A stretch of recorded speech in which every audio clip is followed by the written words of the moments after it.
Una mujer gritaba mientras caía por el acantilado, con un bebé atado a su pecho, y los hombres que la empujaron ya se alejaban riendo, convencidos de que la tierra había devorado su secreto para siempre. Antes de continuar con esta historia de supervivencia y redención, cuéntanos en los comentarios desde qué país nos escuchas. Si esta historia te atrapa, regálanos un like y suscríbete para más relatos que tocan el alma. Ahora sí, adentrémonos en el desierto. El sol moría sobre las rocas rojas cuando Takoda vio la nube de polvo. 3 jinetes galopaban hacia el borde del cañón, persiguiendo algo, o a alguien. Él estaba cazando venado a media milla de distancia, oculto entre los mezquites retorcidos que crecían aferrados a la tierra árida, y su primera reacción fue la de siempre. No era su problema. Llevaba 5 años viviendo solo en estas tierras desoladas, lejos de su tribu, lejos de todo lo que alguna vez llamó hogar. 5 años desde que enterró a su esposa y a su hijo, en una tumba poco profunda, bajo un cielo que no escuchó sus gritos. 5 años aprendiendo que el silencio dolía menos que los recuerdos, que la soledad era más segura que el amor, que cerrar el corazón era la única forma de no volver a sentirlo destrozarse. Pero entonces escuchó el grito. No fue un grito de sorpresa ni de advertencia. Fue el sonido crudo de alguien que sabe que va a morir, que ha aceptado su destino pero aún así pelea contra él, con cada fibra de su ser, agudo, desesperado, cortado brutalmente por el viento que barría el cañón. Y después, mezclado con el eco de ese grito femenino, el llanto estridente de un bebé. Un llanto que atravesó el desierto, atravesó las defensas de Takoda, atravesó 5 años de aislamiento voluntario. Takoda cerró los ojos con fuerza, apretando los dientes. No es tu problema, no es tu guerra. Déjalos ir. Sigue cazando, sigue sobreviviendo, sigue olvidando. Los jinetes se detuvieron al borde del acantilado, sus caballos resoplando y pateando la tierra suelta. Desde su posición elevada entre las rocas, Takoda podía ver sus siluetas recortadas contra el cielo anaranjado del atardecer. Miraron hacia abajo, hacia el abismo que había tragado lo que fuera que perseguían. Intercambiaron palabras que el viento se llevó antes de que llegaran a los oídos de Takoda, pero sus gestos hablaban claramente. Satisfacción, alivio, la tranquilidad de hombres que acaban de resolver un problema eliminándolo permanentemente. Uno de ellos, el más grande, con un sombrero negro de ala ancha que proyectaba su rostro en sombras, se inclinó sobre su montura y escupió hacia el vacío. Los otros 2 rieron, un sonido áspero y feo que no tenía nada de alegría y todo de crueldad. Dieron media vuelta sin prisa, sin mirar atrás, sin la más mínima preocupación por lo que habían hecho. Sus caballos levantaron polvo mientras se alejaban hacia el este, hacia donde el sol moribundo teñía el horizonte de Minmemesis sangre. Takoda esperó. Contó sus respiraciones, una técnica que su abuelo le había enseñado décadas atrás para mantener la calma en la cacería. 1, 2, 3. Esperó hasta que el polvo se asentó completamente. 4, 5, 6. Esperó hasta que los jinetes fueron solo puntos distantes en el horizonte. 7, 8, 9. Esperó hasta que el silencio regresó al cañón, pesado como piedra, denso como el miedo. El venado que había estado rastreando durante toda la tarde ya no importaba. Su estómago gruñó, recordándole que no había comido bien en 2 días, pero eso tampoco importaba. Guardó su arco con movimientos automáticos, verificó que su cuchillo estuviera bien sujeto a su cinturón, tomó su rifle viejo, el que había quitado de las manos muertas de un buscador de oro años atrás, y comenzó a caminar hacia el acantilado. Cada paso le gritaba que se detuviera.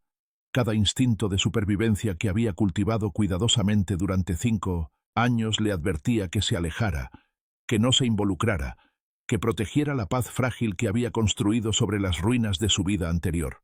Pero sus pies seguían moviéndose, llevándolo hacia el borde, hacia el grito que aún resonaba en sus oídos, hacia el llanto de un bebé que sonaba demasiado parecido al de su propio hijo. Cuando llegó al borde del acantilado, el sol ya había desaparecido casi por completo. La luz restante era ese tono violeta profundo que precede a la oscuridad total, cuando el mundo entero parece contener la respiración. Takoda se asomó con cuidado. sus ojos entrenados escaneando la pared de roca que descendía casi verticalmente hacia el lecho seco del arroyo, muy abajo. El descenso era traicionero. Rocas sueltas que esperaban la más mínima presión para desprenderse y caer. Arbustos espinosos aferrados desesperadamente a las grietas, sus raíces expuestas por la erosión constante. Salientes engañosos que parecían sólidos pero que se desmoronarían bajo el peso de un hombre. Takoda conocía este lugar mejor que nadie. Lo había cruzado cientos de veces. Lo había estudiado durante incontables amaneceres y atardeceres. Sabía dónde pisar, dónde agarrarse, dónde confiar en la roca y dónde dudar de ella. Comenzó el descenso sin pensarlo más, porque pensar significaba dudar, y dudar en esta pared significaba morir. Sus dedos encontraron grietas familiares. Sus pies buscaron salientes que había usado antes. Bajó despacio, con la respiración controlada, ignorando el sudor que le quemaba los ojos a pesar del frío que comenzaba a instalarse con la noche. El rifle golpeaba contra su espalda con cada movimiento, recordándole su peso, su presencia, su promesa de violencia si era necesaria. A mitad de camino la encontró. Estaba colgando de una raíz gruesa que sobresalía de la roca como un brazo artrítico, aferrada a ella con una mano mientras la otra protegía algo contra su pecho. Inconsciente, con el rostro cubierto de sangre seca y tierra, el cabello enredado con espinas y pequeñas piedras. Su ropa estaba destrozada, no solo por la caída sino por algo anterior, algo peor. Tenía cortes profundos en los brazos, moretones oscuros que florecían en su cuello como flores venenosas, y su respiración era superficial, irregular, la respiración de alguien que pelea por cada inhalación. Pero no estaba sola. Atado a su pecho con tiras de tela rasgada, tela que alguna vez había sido un vestido o una camisa, ahora convertida en arnés improvisado. Un bebé lloraba con una fuerza que contradecía su tamaño diminuto. No podía tener más de 6 o 7 meses. Estaba rojo de tanto gritar, su pequeño rostro contorsionado en una máscara de terror y confusión, pero vivo, definitivamente vivo. Takoda se acercó con extremo cuidado, probando cada apoyo antes de transferir su peso completamente. La raíz que sostenía a la mujer crujió bajo su presión combinada, un sonido seco y ominoso que le heló la sangre. Fibras de madera se partieron visiblemente. No aguantaría mucho más, quizás minutos, quizás solo segundos. «Oye», dijo en voz baja, en apache primero, las palabras de su infancia fluyendo naturalmente. «Despierta, necesito que despiertes». Nada, ni un parpadeo, ni un gemido. Probó en inglés, con el acento que nunca había podido eliminar completamente. «Oye, mujer, si puedes escucharme, abre los ojos. Necesito saber que estás viva». Todavía nada. El bebé gritó más fuerte, como si lo entendiera todo, como si supiera que su madre pendía de un hilo literal y figurativo, como si pudiera sentir que la muerte los rondaba con paciencia infinita.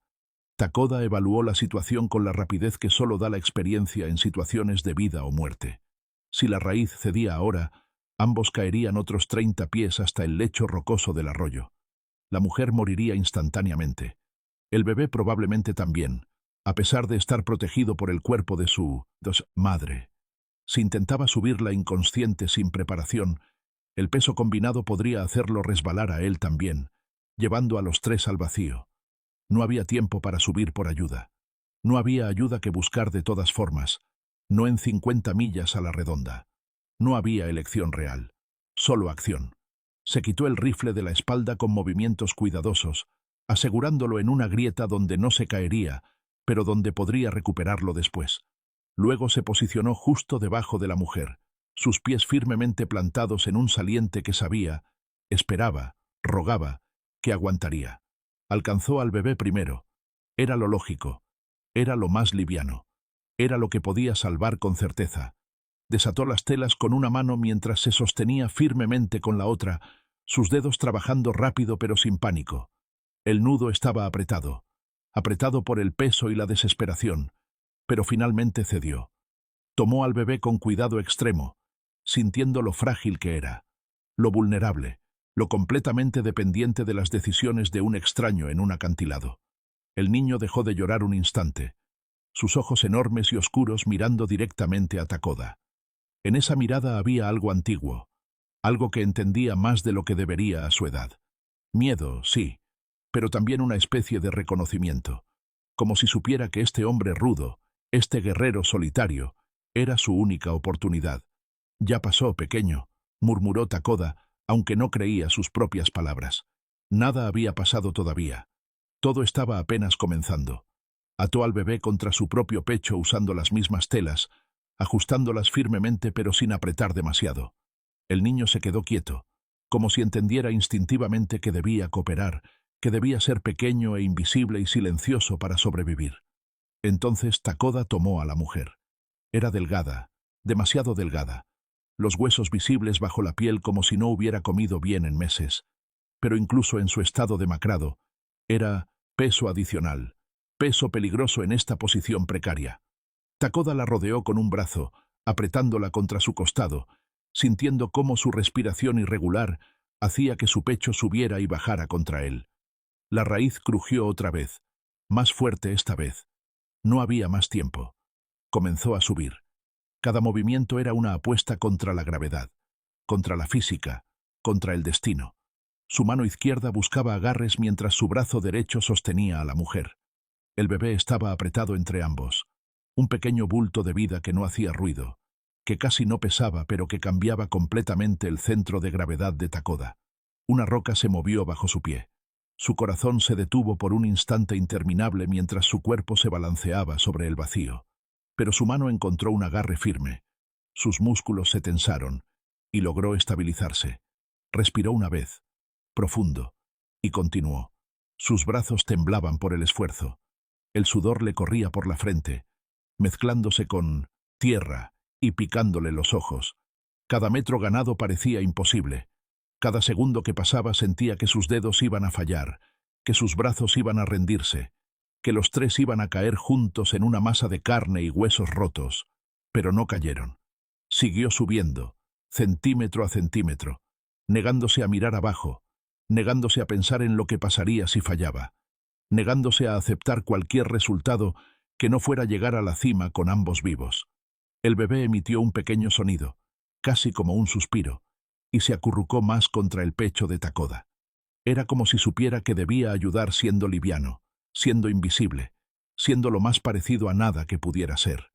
La mujer tosió débilmente, escupiendo sangre y polvo, pero no despertó.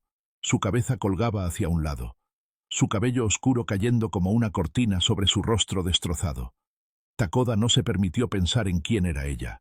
No se permitió imaginar su historia, su dolor, las razones por las que tres hombres habían decidido que era más fácil arrojarla por un acantilado que dejarla vivir.